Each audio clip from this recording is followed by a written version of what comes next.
Hey, what's happening? For those of you that don't know who I am, my name is Kevin Gates, and right now you tuned in to Hip Hop Guru. Hey y'all, it's Ania Bey, and I'm here with Hip Hop Guru, and I have Kevin Gates. Okay, awesome. Before I want to get started, I just wanted to let you know that I am honored to be here with you today. I really consider you one of the greatest minds in the industry as far as how you conduct yourself and all of that. Thank you for your contributions. Absolutely. Thank you. Absolutely. So, medicine music. Like, literally, like, these are affirmations, we here, we healing, so there's a lot of lyrics that I really just want to get into real quick because it's really hitting. I was born to lose until I decided to win. When did you decide you wanted to win? When I decided I wanted better for myself, okay, and started setting the healthy boundaries. But what inspired that was I didn't want to pass on my past traumatic experiences to my children. So when you work on yourself, you heal 7 generations backwards and 7 generations forward. So right now we just breaking generational curses. Mm-hmm. Wow, that's amazing. So another lyric I got here is, got out of compliance, got placed on restrictions. Yeah. So let's talk about that. Anything that's not in compliance with me, I'm going to place it on restriction. Mm-hmm. So that's discipline. Yes, ma'am. Okay. That's like you setting an energetic boundary for yourself. Like, say when you start making healthy decisions and you say, I'm going to go to bed at 7 p.m. Okay. So I could get up and have energy and work out in the morning. All of your friends that call at 8, 9, 10, 11, 12 talking about let's go turn up, it's really low vibrational to you because you raising your frequency. Of course. Yeah. So I don't call it negative choices or bad choices. I just call them low vibrational choices. Because without those, we couldn't even appreciate the high vibrational choices. Okay. So they contrast each other, if I said the right word. Because my brain's still racing. I've been on stage. Understood. Yeah, the performance was fire. Thank you. Definitely. Very good energy. So, just for in regards to men's health, because I know you mentioned a lot about, you kind of had an experience that put you in a situation where you were like, I want to do better. Like, I want to lose my weight. I want to kind of... What experience? So, when you were holding the baby and the baby was kind of... Yeah. That Lord, have mercy. Uh-huh. So now it's like you made a decision to be like, yo, I'm going to do this for myself. What are some suggestions you can give young black men when they're trying to be in that journey and make those choices? I say just make the decision and show up for yourself.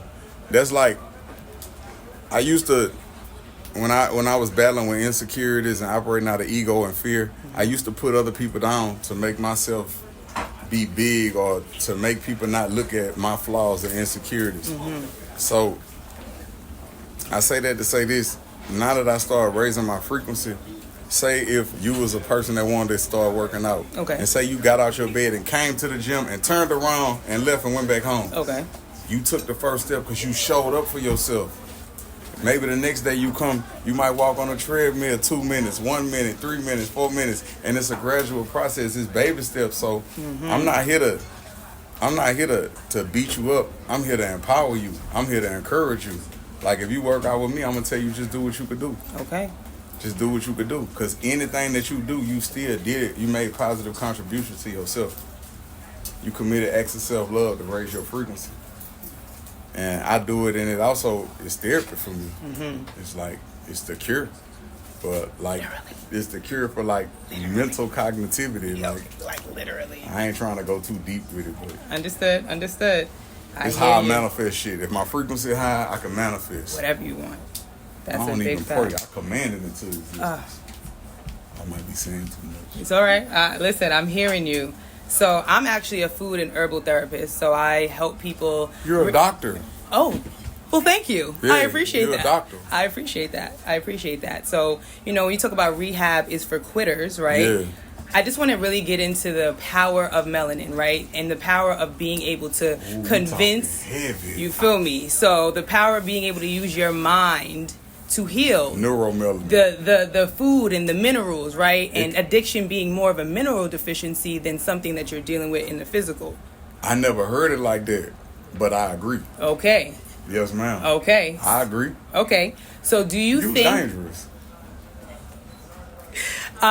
So when it comes to, and this is a really deep question, real quick. It's stimulating talking to you. I love this. Like this is what I live for. I can't hold you. Go ahead. So when we talk about medical diagnosis, if someone were to be diagnosed with something like depression, do you think that they should find a way to describe the depression instead of owning and marrying the word depression? Let's not nickname it. Like, life and death is in the power of the tongue. And I'm not saying that in a religious way, but I don't entertain the idea of sickness. My body's just having a chemical imbalance, and it's recalibrating itself. That's all. I'm not sick. So, like, I'm still going to go work out and do all the things that I've been doing, even if I'm having some kind of symptoms, because this is releasing these symptoms from my body. And then when you say that, it's spiritual also. Because I notice when my energy real low and I'm drained and not setting energetic boundaries, I can catch a cold or I can get sick. Because you ever had a conversation with somebody and felt exhausted? Immediately. They drained you. So I set energetic boundaries because protecting my energy is not a crime. I love that question that you just asked me though, because it go hand in hand with your well-being. It's metaphysical. It's not just one thing. So, like, that's beautiful. I hope I answered your question. You but did. You got my brain. You absolutely did. Thank you so that question much. got me.